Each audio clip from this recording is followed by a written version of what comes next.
Hi friends, ಎಲ್ಲಿಗೂ ನಮಸ್ತೆ. Welcome back to Deepika lifestyle and blogs. ಎಲ್ಲರೂ ಹೇಗಿದ್ದೀರಾ? ನಾನು ಚೆನ್ನಾಗಿದ್ದೀನಿ. ಐ ಹೋಪ್ ನೀವೆಲ್ಲರೂ ಚೆನ್ನಾಗಿದ್ದೀರಾ ಅಂತ ಅಂದ್ಕೊಂಡಿದ್ದೀನಿ. ಪ್ಲೀಸ್ ಫ್ರೆಂಡ್ಸ್, ಈ ವಿಡಿಯೋನ ಫಸ್ಟಿಂದ ಕೊನೆವರೆಗೂ ಸ್ಕಿಪ್ ಮಾಡದೆ ನೋಡಿ. ನಿಮ್ಗೆ ಇಷ್ಟ ಆದರೆ ಲೈಕ್ ಮಾಡಿ, ಶೇರ್ ಮಾಡಿ. ಹೊಸದಾಗಿ ನೋಡ್ತಾ ಇರೋರು ಹಾಗೆ ನನ್ನ ಚಾನಲ್ಗೆ ಸಬ್ಸ್ಕ್ರೈಬ್ ಮಾಡ್ಕೊಳ್ಳಿ. ಪಕ್ಕದಲ್ಲಿರೋ ಬೆಲ್ ಐಕನ್ ಕ್ಲಿಕ್ ಮಾಡಿ. ನಾನು ಹಾಕೋ ಪ್ರತಿಯೊಂದು ವಿಡಿಯೋ ನೋಟಿಫಿಕೇಷನ್ಗೆ ಬರುತ್ತೆ, ತಕ್ಷಣ ನೋಡ್ಬೋದು ಸ್ನೇಹಿತರೆ. ಬನ್ನಿ, ನಾನಿವಾಗ ತಿಳಿಸ್ಕೊಡ್ತೀನಿ ಮಕರ ರಾಶಿ ಬಗ್ಗೆ. पूज्याय राघवेन्द्राय सत्यधर्मरताय च भजतां कल्पवृक्षाय नमतां कामधेनुवे नमः. ಓಂ ಶ್ರೀ ಗುರು ರಾಘವೇಂದ್ರಾಯ ನಮಃ. ಈ ವಿಡಿಯೋ ಇಷ್ಟ ಆದರೆ ಓಂ ಶನಿದೇವಾಯ ನಮಃ ಅಥವಾ ಓಂ ಶ್ರೀ ಗುರು ರಾಘವೇಂದ್ರಾಯ ನಮಃ ಅಂತ ಒಂದು ಕಮೆಂಟ್ ಮಾಡೋದನ್ನು ಖಂಡಿತ ಮರಿಬೇಡಿ ಸ್ನೇಹಿತರೆ. ಮಕರ ರಾಶಿಯವರ ಮನೆಯಲ್ಲಿ ಈ ದೇವರು ತಿರುಗುತ್ತಾನೆ. ಇನ್ನು 5 ದಿನಗಳ ನಂತರ ಇದೇ ಆಗುವುದು ಸತ್ಯ. ಕೇಳಿದರೆ ನಡುಗುತ್ತೀರಿ. ಮಕರ ರಾಶಿಯ ಮನೆಯಲ್ಲಿ ಈ ದೇವತೆಯು ಸಂಚರಿಸುತ್ತಿದ್ದಾನೆ. ಈ ದೇವತೆಯ ಕಾವಲು ನಿಮ್ಮ ಮತ್ತು ನಿಮ್ಮ ಮನೆಯ ಮೇಲೆ ಸದಾ ಇರುತ್ತದೆ. ಮತ್ತು ಇನ್ನು 5 ದಿನಗಳಲ್ಲಿ ನೀವು 5 ದೊಡ್ಡ ಒಳ್ಳೆಯ ಸುದ್ದಿಗಳನ್ನು ಕೇಳಲಿದ್ದೀರಿ. ನಿಮ್ಮ ಜೀವನದಲ್ಲಿ ಅನಿರೀಕ್ಷಿತ ಬದಲಾವಣೆ ಸಂಭವಿಸಲಿದೆ. ಹಾಗಾಗಿ ತಕ್ಷಣವೇ ಈ ವಿಡಿಯೋವನ್ನು ಎಲ್ಲಿಯೂ ಸ್ಕಿಪ್ ಮಾಡದೆ ಸಂಪೂರ್ಣವಾಗಿ ನೋಡಿ. ಯಾವುದೇ ಕೆಲಸವಿರಲಿ ಅದನ್ನು ನಿಲ್ಲಿಸಿ ತಕ್ಷಣ ಈ ವಿಡಿಯೋ ನೋಡಿ. ಹಾಗಾದರೆ ನಿಮಗೆ ಆ ದೇವತೆ ಯಾರು, ಆ ದೇವತೆ ನಿಮ್ಮಿಂದ ಏನನ್ನು ಬಯಸುತ್ತಾರೆ ಮತ್ತು ನಿಮಗೆ ಬರಲಿರುವ 5 ದೊಡ್ಡ ಗುಡ್ ನ್ಯೂಸ್ ಯಾವುದು, ಈ ವಿಡಿಯೋದಲ್ಲಿ ನಾವು ವಿವರವಾಗಿ ತಿಳಿಸಿಕೊಡುತ್ತೇವೆ. ಜ್ಯೋತಿಷ್ಯ ಶಾಸ್ತ್ರದ ಪ್ರಕಾರ ಮಕರ ರಾಶಿ ಚಕ್ರದಲ್ಲಿ ಅಂದರೆ ರಾಶಿ ಚಕ್ರದಲ್ಲಿ 10ನೇ ರಾಶಿ ಚಿಹ್ನೆ ಉತ್ತರಾಷಾಢ ನಕ್ಷತ್ರ 2, 3, 4 ಪಾದಗಳು, ಶ್ರವಣ ನಕ್ಷತ್ರ 1, 2, 3, 4 ಪಾದಗಳು, ಧನಿಷ್ಠ ನಕ್ಷತ್ರ 1 ಮತ್ತು 2ನೇ ಪಾದದಲ್ಲಿ ಜನಿಸಿದವರು ಮಕರ ರಾಶಿಗೆ ಸೇರಿದವರು. ಮಕರ ರಾಶಿಯು ಕಾಲಪುರುಷನ ಕರ್ಮಸ್ಥಾನದಲ್ಲಿದೆ. ಮಕರ ರಾಶಿಯವರು ಹೆಚ್ಚು ಬುದ್ಧಿವಂತರು. ಅವರು ಧಾರ್ಮಿಕ ವ್ಯವಹಾರಗಳಲ್ಲಿ ತುಂಬ ಪ್ರಾಮಾಣಿಕರು. ಅವರಿಗಿರುವ ಸಂಕಲ್ಪ ಸಿದ್ಧಿ ಅದ್ಭುತವೆಂದೇ ಹೇಳಬಹುದು. ಯಾವುದೇ ಅಡೆತಡೆಗಳ ಹೊರತಾಗಿಯೂ ತಮ್ಮ ಯೋಜಿತ ಕೆಲಸವನ್ನು ಯಶಸ್ವಿಯಾಗಿ ಪೂರ್ಣಗೊಳಿಸುತ್ತದೆ. ಅವರ ಸೋಲನ್ನು ಒಪ್ಪಿಕೊಳ್ಳುವುದಿಲ್ಲ. ಹಾಗೆಯೇ ಈ ಮಕರ ರಾಶಿಯವರು ಏನನ್ನಾದರೂ ಪ್ರಾರಂಭಿಸಿದಾಗ ಯಾವುದನ್ನು ನೋಡದೆ ಬಿಡುವುದಿಲ್ಲ. ಅವರು ತಮ್ಮ ವೈಯಕ್ತಿಕ ಹಿತಾಸಕ್ತಿಗಳನ್ನು ನೋಡಿಕೊಂಡ ನಂತರವೇ ಇತರ ವಿಷಯಗಳ ಬಗ್ಗೆ ಮಾತನಾಡುತ್ತಾರೆ. ಅವರು ವೈಯಕ್ತಿಕ ಲಾಭಕ್ಕಾಗಿ ಏನಾದರೂ ಮಾಡಿದರೆ ಅವರು ಲಾಭವನ್ನು ನಿರೀಕ್ಷಿಸಿದರೆ ನಂತರವೇ ಆ ಕೆಲಸವನ್ನು ಪ್ರಾರಂಭಿಸುತ್ತಾರೆ. ಅಲ್ಲದೆ ಕೆಲವರು ಇತರರ ಮಾತುಗಳನ್ನು ಕೇಳುತ್ತಾರೆ ಮತ್ತು ಸತ್ಯವನ್ನು ತಿಳಿಯದೆ ನಿರ್ಧಾರಗಳನ್ನು ತೆಗೆದುಕೊಳ್ಳುತ್ತಾರೆ. ಇದು ಟೀಕೆಗೆ ಕಾರಣವಾಗುತ್ತದೆ. ಆದರೆ ಅವರು ತಮ್ಮ ತಪ್ಪನ್ನು ತಿಳಿದ ನಂತರ ಅವರು ತಮ್ಮ ತಪ್ಪನ್ನು ಒಪ್ಪಿಕೊಳ್ಳಲು ಹಿಂಜರಿಯುವುದಿಲ್ಲ. ಅವರು ಮಾಡಿದ ತಪ್ಪನ್ನು ಅವರು ಪುನರಾವರ್ತಿಸುವುದಿಲ್ಲ. ದ್ವೇಷಿಗಳು ಮತ್ತು ಪ್ರೇಮಿಗಳನ್ನು ಸಮಾನವಾಗಿ ಪರಿಗಣಿಸಲಾಗುತ್ತದೆ. ಆದ್ದರಿಂದ ವೈಯಕ್ತಿಕ ಆಸಕ್ತಿಗಳು ಹಾನಿಗೊಳಗಾಗುತ್ತದೆ. ಆದಾಗ್ಯೂ ಅವರು ತಮ್ಮ ಮಾರ್ಗಗಳನ್ನು ಬದಲಾಯಿಸುವುದಿಲ್ಲ. ಈ ಚಿಹ್ನೆಯು ಜೀವನದ ಘಟನೆಗಳಿಂದಾಗಿ ಅಪಾರ ಅನುಭವವನ್ನು ಪಡೆಯುತ್ತದೆ. ಎಲ್ಲಿಯವರೆಗೆ ಇತರರು ಮೋಸ ಮಾಡುವುದಿಲ್ಲವೋ ಅಲ್ಲಿಯವರೆಗೆ ಇತರರಿಗೆ ಮೋಸ ಮಾಡುವ ಯೋಚನೆ ಬರುವುದಿಲ್ಲ. ಅವರಿಗೆ ಸಂಬಂಧವು ಸ್ನೇಹಿತರ ಮೇಲೆ ಹೆಚ್ಚು ಪ್ರೀತಿ ಮತ್ತು ಅವರ ಸ್ವಭಾವವು ದೌರ್ಬಲ್ಯವಾಗಿದೆ. ನಿರ್ಧಾರಗಳನ್ನು ತೆಗೆದುಕೊಳ್ಳಲಾಗುತ್ತದೆ. ಇದು ಟೀಕೆಗೆ ಕಾರಣವಾಗುತ್ತದೆ. ಮಕರ ರಾಶಿಯವರು ಇವರನ್ನು ಕಂಡರೆ ಯಾರಾದರೂ ಶರಣಾಗುತ್ತಾರೆ, ಏಕೆಂದರೆ ಅವರಲ್ಲಿ ಜಿಂಕೆ ಮರಿಗಳ ಮೋಡಿ ಇದೆ. ಅವರು ತಮ್ಮತ್ತ ಆಕರ್ಷಿತರಾಗಿರುವುದರಿಂದ ಯಾರಾದರೂ ಏನು ಬೇಕಾದರೂ ಮಾಡುತ್ತಾರೆ. ಮಕರ ರಾಶಿಯವರು ತಮ್ಮ ಜೀವನದಲ್ಲಿ ಯಾರನ್ನು ನಂಬುವುದಿಲ್ಲ, ಆದರೆ ಅವರು ಎಲ್ಲರನ್ನೂ ನಂಬುತ್ತಾರೆ. ಕೆಲವು ವಿಷಯಗಳಲ್ಲಿ ತುಂಬ ನಿಧಾನ ಯೋಚಿಸಿ ಮತ್ತು ಕ್ರಮಗಳನ್ನು ತೆಗೆದುಕೊಳ್ಳಲು ಆತುರದ ನಿರ್ಧಾರಗಳನ್ನು ತೆಗೆದುಕೊಳ್ಳಬೇಡಿ ಸ್ನೇಹಿತರೆ. ಹಾಗೆಯೇ ಮಕರ ರಾಶಿಯವರು ಪ್ರತಿಯಾಗಿ ಏನನ್ನು ನಿರೀಕ್ಷಿಸದೆ ಯಾರಿಗಾದರೂ ಸಹಾಯ ಮಾಡಲು ಇಷ್ಟಪಡುತ್ತಾರೆ. ಮೇಲಾಗಿ ಎಲ್ಲವನ್ನು ಸ್ವತಃ ತಿಳಿದುಕೊಳ್ಳುವುದು ಅವರು ತಮಗೆ ಯೋಚಿಸಿದಂತೆ ಮಾಡುತ್ತಾರೆ. ಯಾರಾದರೂ ಸಲಹೆ ನೀಡಿದರೆ ಅವರು ಆ ಸಲಹೆಯನ್ನು ಅನುಸರಿಸುತ್ತಾರೆ. ಮಕರ ರಾಶಿಯಲ್ಲಿ ಜನಿಸಿದವರ ಜೀವನವು ಕಠಿಣ ಪರಿಶ್ರಮದ ಮೇಲೆ ಅವಲಂಬಿತವಾಗಿದೆ ಸ್ನೇಹಿತರೆ.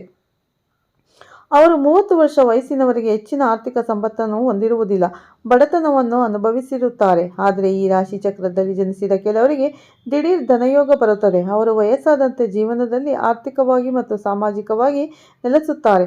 ಅವರಿಗೆ ಸ್ಥಿರ ಆಸ್ತಿಗಳು ಮತ್ತು ಸ್ವಂತ ಮನೆಗಳಿವೆ. ಮತ್ತು ಮಕರ ರಾಶಿಯವರು ಯಾವಾಗಲೂ ತಮ್ಮ ಮನೆಯಲ್ಲಿ ಈ ದೇವತೆಯ ಕೃಪೆಯನ್ನು ಹೊಂದಿರುತ್ತಾರೆ. ಆದರೆ ನೀವು ಆಕೆಯನ್ನು ಗುರುತಿಸಲಾಗಲಿಲ್ಲ. ನೀವು ಗಮನಿಸಿದರೆ ಕಳೆದ 5 ವರ್ಷಗಳಿಂದ ನಿಮ್ಮ ಮನೆಯಲ್ಲಿ ನಿಮ್ಮೊಂದಿಗೆ ಸಂಭವಿಸಿದ ಕೆಲವು ಆಘಾತಗಳು ಸ್ವಲ್ಪ ಮಟ್ಟಿಗೆ ತಪ್ಪಿ ಹೋಗಿವೆ. ಯಾರಿಂದಲೂ ಅಲ್ಲ, ಆ ದೇವಿಯ ಕೃಪೆಯಿಂದಲೇ. ನಿನಗೆ ಈ ಕರುಣೆ ಏಕೆಂದರೆ ಆ ದೇವಿಯು ನಿನ್ನನ್ನು ಸದಾ ಕಾಪಾಡುತ್ತಾಳೆ. ಆದ್ದರಿಂದ ನೀವು ಅದನ್ನು ಹಲವಾರು ಬಾರಿ ನೋಡಿದ್ದೀರಿ. ಕೆಲವೊಮ್ಮೆ ಕೆಲವು ವಿಷಯಗಳು ನಿಮಗೆ ಸಂಪೂರ್ಣವಾಗಿ ತೊಂದರೆಗೊಳಿಸುತ್ತವೆ. ನೀವು ಸ್ವಲ್ಪದರಲ್ಲೇ ಪಾರಾಗುತ್ತೀರಿ. ಅಪಘಾತಗಳಿಂದಲೂ ನೀವು ಸಣ್ಣ ಪುಟ್ಟ ಪೆಟ್ಟುಗಳಿಂದಲೂ ಪಾರಾಗುತ್ತೀರಿ. ಇದೆಲ್ಲದರ ಅರ್ಥವೇನು? ಆ ದೇವಿಯು ಯಾವಾಗಲೂ ನಿಮ್ಮನ್ನು ರಕ್ಷಿಸುತ್ತಾಳೆ. ಆ ದೇವಿಯು ನಿಜವಾಗಿಯೂ ನಿನ್ನಿಂದ ಏನನ್ನು ಬಯಸುತ್ತಾಳೆ ಮತ್ತು ನೀವು ಆ ದೇವತೆಯನ್ನು ಹೇಗೆ ಗುರುತಿಸಬಹುದು, ಇವೆಲ್ಲ ಈ ವಿಡಿಯೋದಲ್ಲಿ ತಿಳಿದುಕೊಳ್ಳೋಣ. ಪ್ರತಿಯೊಬ್ಬ ಮನುಷ್ಯನಿಗೂ ಯಾವಾಗಲೂ ಕುಲದೇವತೆ ಇರುತ್ತದೆ. ಆದರೆ ಇಂದಿನ ದಿನಗಳಲ್ಲಿ ತಮ್ಮ ಕುಲದೇವತೆಯ ಬಗ್ಗೆ ಯಾರಿಗೂ ಕಲ್ಪನೆಯೇ ಇಲ್ಲ. ಮನೆಯಲ್ಲಿ ದೊಡ್ಡವರು ತಮಗೆ ತುಂಬಾ ಒಳ್ಳೆಯವರಾಗಿದ್ದರೆ, ಹಾಗೆಯೇ ತಮ್ಮ ಊರಿನಲ್ಲಿ ಎಲ್ಲೇ ಇದ್ದರೂ ಅವರು ಕುಲದೇವತೆಗೆ ಸಂಬಂಧಿಸಿದ ಒಂದು ಸಣ್ಣ ದೇವಾಲಯ ಅಥವಾ ಮಂದಿರವನ್ನು ಹೊಂದಿದ್ದರು. ಆದರೆ ಇತ್ತೀಚಿನ ದಿನಗಳಲ್ಲಿ ಎಲ್ಲರೂ ನಗರದ ಜೀವನದಲ್ಲಿ ವಾಸಿಸುತ್ತಿದ್ದಾರೆ. ಅವರು ಅವರನ್ನೆಲ್ಲವನ್ನು ನಿರ್ಲಕ್ಷಿಸಿ ನೀವು ಯಾವಾಗಲೂ ಈ ಎಲ್ಲದರಲ್ಲೂ ಒಳ್ಳೆಯವರಾಗಿ ದೇವರನ್ನು ಆರಾಧಿಸಬೇಕು. ಇದುವರೆಗೂ ಈ ಮಕರ ರಾಶಿಯವರು ಆರ್ಥಿಕವಾಗಿ ಸಾಕಷ್ಟು ನಷ್ಟ ಅನುಭವಿಸಿದ್ದಾರೆ. ಅಂದರೆ ರಾಶಿ ಚಕ್ರದ ಎಲ್ಲ 12 ರಾಶಿಗಳನ್ನು ನೀವು ನೋಡಿದರೆ ನೀವು ಬಹಳಷ್ಟು ಹಣವನ್ನು ಕಳೆದುಕೊಂಡಿದ್ದೀರಿ. ಖಂಡಿತ ಈ ಮಕರ ರಾಶಿಯವರು ಎಂದು ನಾವು ಹೇಳಬಹುದು.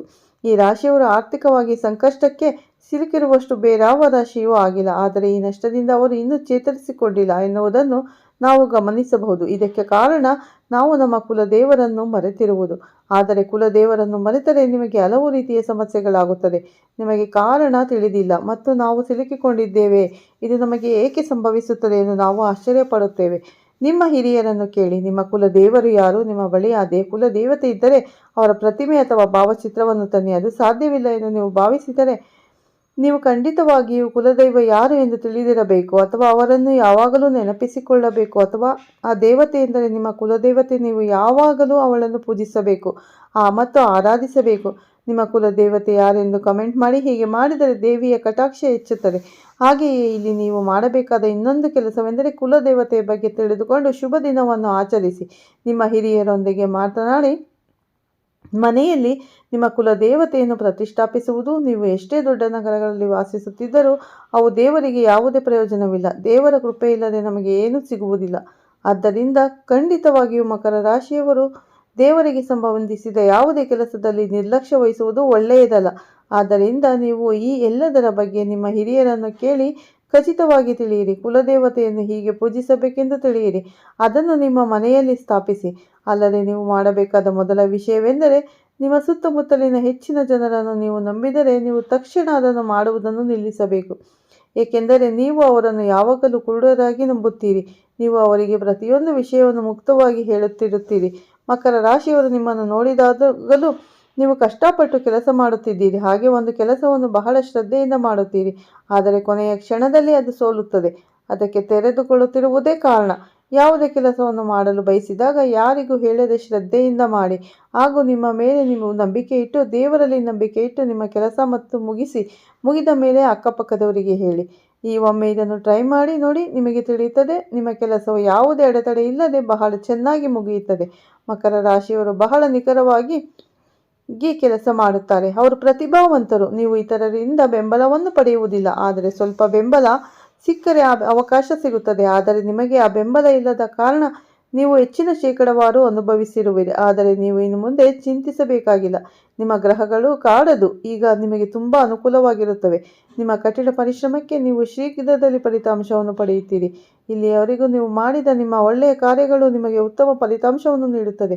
ಇನ್ನು ಮುಂದೆ ನೀವು ಮಾಡಿದ ಯಾವುದೇ ಒಳ್ಳೆಯ ಕಾರ್ಯಗಳು ನಿಮಗೆ ರಿಟರ್ನ್ ಗಿಫ್ಟ್ ಆಗಿ ಹಿಂತಿರುಗುತ್ತದೆ. ಇನ್ನು 5 ದಿನಗಳ ನಂತರ ನಿಮಗೆ ದೊಡ್ಡ ಒಳ್ಳೆಯ ಸುದ್ದಿ ಬರುತ್ತದೆ. ಅಂದರೆ ಮದುವೆಗೆ ಸಂಬಂಧಿಸಿದ ಸಂಬಂಧಕ್ಕಾಗಿ ಕಾಯುತ್ತಿರುವವರು, ಅಂತಹ ಜನರು ಅನಿರೀಕ್ಷಿತವಾಗಿ ಉತ್ತಮ ಸಂಬಂಧವನ್ನು ಪಡೆಯುತ್ತಾರೆ. ಅಲ್ಲದೆ ಯಾರೇ ಉದ್ಯೋಗಕ್ಕಾಗಿ ಕಾಯುತ್ತಾರೋ ಅವರಿಗೆ ಒಳ್ಳೆಯ ಉದ್ಯೋಗ ಸೃಷ್ಟಿಯಾಗುತ್ತದೆ. ಈಗ ನೀವು ಯಾವುದೇ ಆಸ್ತಿ, ಮನೆ ಅಥವಾ ವಾಹನವನ್ನು ಖರೀದಿಸಬೇಕಾದರೆ ಅವೆಲ್ಲವನ್ನು ಮುಗಿಸುವ ಸಮಯ ಬಂದಿದೆ. ಅಲ್ಲದೆ ವಿದ್ಯಾರ್ಥಿಗಳು ಯಾರೇ ಆಗಿರಲಿ ಅವರು ತುಂಬ ಕಷ್ಟಪಟ್ಟು ಓದುತ್ತಾರೆ. ಪರೀಕ್ಷೆಗಳನ್ನು ಬರೆದು ವಿದೇಶದಲ್ಲಿ ವ್ಯಾಸಂಗಕ್ಕಾಗಿ ಮುಂದುವರಿಯುತ್ತಾರೆ. ಈ ಸಮಯದಲ್ಲಿ ನಿಮಗೆ ಒಳ್ಳೆಯ ಕೆಲಸಗಳು ಪ್ರಾರಂಭವಾಗುತ್ತದೆ. ಆದರೆ ನಿಮ್ಮ ಆರೋಗ್ಯಕ್ಕೆ ಸಂಬಂಧಿಸಿದ ಕೆಲವು ವಿಷಯಗಳ ಬಗ್ಗೆ ನೀವು ಜಾಗರೂಕರಾಗಿರಬೇಕು ಸ್ನೇಹಿತರೆ. ಇಲ್ಲಿಂದ ನಿಮಗೆ ಸ್ವಲ್ಪ ಆರೋಗ್ಯದ ಮೇಲೆ ಕೆಳಗೆ ಆಗುತ್ತದೆ. ಅಂದರೆ ನೀವು ಹೆಚ್ಚು ಚಿಂತಿಸಬೇಕಾಗಿಲ್ಲ. ಪ್ರಮುಖ ಆರೋಗ್ಯ ಸಮಸ್ಯೆಗಳಿದ್ದರೆ ಏನು ಹೆಚ್ಚಿನ ಸಮಯ ಇದು ನಿಮ್ಮನ್ನು ಕೆರಳಿಸುವಂತೆ ಮಾಡುತ್ತದೆ ಮತ್ತು ಕೆರಳಿಸುತ್ತದೆ. ಒಂದರ ಹಿಂದೆ ಒಂದರಂತೆ ಸಣ್ಣ ಪುಟ್ಟ ಆರೋಗ್ಯ ಸಮಸ್ಯೆಗಳು ಬಂದರೆ ತುಂಬ ಕಿರಿಕಿರಿಯಾಗುತ್ತದೆ ಅಲ್ಲವೇ? ಇಂತಹ ಸಮಸ್ಯೆಗಳು ನಿಮ್ಮನ್ನು ಕಾಡುತ್ತವೆ. ಮಕರ ರಾಶಿಯವರು ದಿನವಿಡೀ ಆಹಾರ ಮತ್ತು ವ್ಯಾಯಾಮದ ಮೇಲೆ ಏನು ಮಾಡಬೇಕು ಅದನ್ನು ಸ್ವಲ್ಪ ಆತ್ಮಸಾಕ್ಷಿಯಾಗಿದ್ದರೆ ಮಾಡಿ. ಅಂದರೆ ಆಹಾರವನ್ನು ಸಂಪೂರ್ಣವಾಗಿ ತೆಗೆದುಕೊಳ್ಳಬೇಡಿ. ನಾವು ಹೇಳಿದಂತೆ ಮಾಡಿ. ನಿಮ್ಮ ಆರೋಗ್ಯ ತುಂಬ ಚೆನ್ನಾಗಿ ಮತ್ತು ಆರೋಗ್ಯಕರವಾಗಿರುತ್ತದೆ. ಮಕರ ರಾಶಿಯವರು ಇನ್ನು ಮುಂದೆ ನೀವು ಯಾವುದಕ್ಕೂ ಹೆದರಬೇಡಿ. ಏಕೆಂದರೆ ಇಲ್ಲಿಂದ ನಿಮಗೆ ಎಲ್ಲವೂ ತುಂಬ ಒಳ್ಳೆಯದು. ನೀವು ಮಾಡಬೇಕಾಗಿರೋದು ಕುಲದೇವತೆಯನ್ನು ಮೆಚ್ಚಿಸಲು ನಿಮ್ಮ ಕುಲದೇವತೆಗೆ ಧೂಪ ದೀಪವನ್ನು ಅರ್ಪಿಸುವುದು ಮತ್ತು ದೇವರನ್ನು ನಿತ್ಯವೂ ದಯಪಾಲಿಸಿ. ಇದರಿಂದ ನಿಮ್ಮ ಜೀವನ ಬದಲಾಗುತ್ತದೆ. ಹಾಗೆ ಬಡವರಿಗೆ ಕೈಲಾದಷ್ಟು ಉಪಕಾರ ಮಾಡಿ. ಅನ್ನ, ಬಟ್ಟೆ ಅಥವಾ ಹಣವನ್ನು ದಾನ ಮಾಡಿ. ಅನಾಥರಿಗೆ ಕೈಲಾದಷ್ಟು ಸಹಾಯ ಮಾಡಿ. ಆ ಮೂಲಕ ನೀವು ಇನ್ನೂ ಹೆಚ್ಚಿನ ಪುಣ್ಯವನ್ನು ಪಡೆಯುತ್ತೀರಿ. ಹಾಗೆಯೇ ಮಕರ ರಾಶಿಯವರು ಯಾವಾಗಲೂ ಗೋವನ್ನು ಪೂಜಿಸಬೇಕು, ಏಕೆಂದರೆ ಗೋಮಾತೆ ಎಲ್ಲ ದೇವತೆಗಳ ಸಹಕಾರ ರೂಪ. ನಾವು ಗೋಮಾತೆಯನ್ನು ಪೂಜಿಸುತ್ತೇವೆ. ನಿಮ್ಮ ಜೀವನದಲ್ಲಿ ನೀವು ಅನೇಕ ಉತ್ತಮ ಫಲಿತಾಂಶಗಳನ್ನು ಪಡೆಯುತ್ತೀರಿ, ಏಕೆಂದರೆ ಎಲ್ಲ ದೇವರುಗಳ ಆಶೀರ್ವಾದ ನಿಮ್ಮೊಂದಿಗೆ ಇರುತ್ತದೆ. ಈ ಮಕರ ರಾಶಿಯ ಜನರು ಯಾವಾಗಲೂ ಮನೆಯಲ್ಲಿ ದೀಪ ಪೂಜೆಯನ್ನು ಮಾಡಬೇಕು. ಈ ರೀತಿ ದೀಪವನ್ನು ಹಚ್ಚಿ ದೇವರನ್ನು ಪ್ರಾರ್ಥಿಸಿದರೆ ನಿಮ್ಮ ಇಷ್ಟಾರ್ಥಗಳು ಬೇಗ ನೆರವೇರುತ್ತದೆ. ಈ ಮಕರ ರಾಶಿಯವರ ಆಲೋಚನೆಗಳು ಭಗವಂತನನ್ನು ಶೀಘ್ರವಾಗಿ ತಲುಪುತ್ತದೆ. ಈ ದೀಪವು ಮನಸ್ಸಿಗೆ ಶಾಂತಿಯನ್ನು ನೀಡುತ್ತದೆ. ಹೊಳೆಯುವ ಬೆಳಕು ದೃಷ್ಟಿಶಕ್ತಿಗಳನ್ನು ದೂರ ಮಾಡುತ್ತದೆ. ಹಾಗೆಯೇ ತುಳಸಿ ಗಿಡದ ಮುಂದೆ ದೀಪವನ್ನು ಬೆಳಗಿಸುವುದರಿಂದ ನಿಮಗೆ ಸಕಲ ಸೌಭಾಗ್ಯ ದೊರೆಯುತ್ತದೆ. ಮಾನ ಅಲ್ಲದೆ ಆ ಮಕರ ರಾಶಿಯವರು ತಮ್ಮ ಜೀವನದಲ್ಲಿ ಇದ್ದಕ್ಕಿದ್ದಂತೆ ಹಣವನ್ನು ಪಡೆದರೆ, ಯಾವ ಜೀವನದಲ್ಲಿ ಇದ್ದಕ್ಕಿದ್ದಂತೆ ಅನಿರೀಕ್ಷಿತ ನಾವು ದೊಡ್ಡ ಮೊತ್ತದ ಹಣವನ್ನು ಪಡೆಯಲು ಬಯಸುತ್ತೇವೆ, ಇದನ್ನು ಹಠಾತ್ ಧನ ಪ್ರಾಪ್ತಿ ಯೋಗ ಎನ್ನುತ್ತಾರೆ. ಇದರ ಅರ್ಥ ನೀವು ನಿರೀಕ್ಷಿಸಿದಷ್ಟು ದುಪ್ಪಟ್ಟು ಹಣ ಸಿಗುತ್ತದೆ. ಭೂಮಿ ಮತ್ತು ಮನೆಗಳು ನೀವು ನಿರೀಕ್ಷಿಸಿದ್ದಕ್ಕಿಂತ ಉತ್ತಮವಾಗಿ ಒಟ್ಟಿಗೆ ಬರುತ್ತವೆ. ನೀವು ನಿರೀಕ್ಷಿಸದಿರುವಾಗ ಬರುತ್ತಿರುವ ಪ್ರಚಾರಗಳು, ಹೀಗೆ ದಿಢೀರ್ ಹಣ ಬರುವುದು, ದಿಢೀರ್ ಧನ ಪ್ರಾಪ್ತಿಯಾಗುತ್ತದೆ, ಧನ ಯೋಗವಾಗಬೇಕು. ಹಠಾತ್ ಧನ ಲಾಭಕ್ಕೆ ಪರಿಹಾರ. ಈ ಶಾಸ್ತ್ರದಲ್ಲಿ ಕೆಲವು ಪರಿಹಾರಗಳಿವೆ ಸ್ನೇಹಿತರೆ.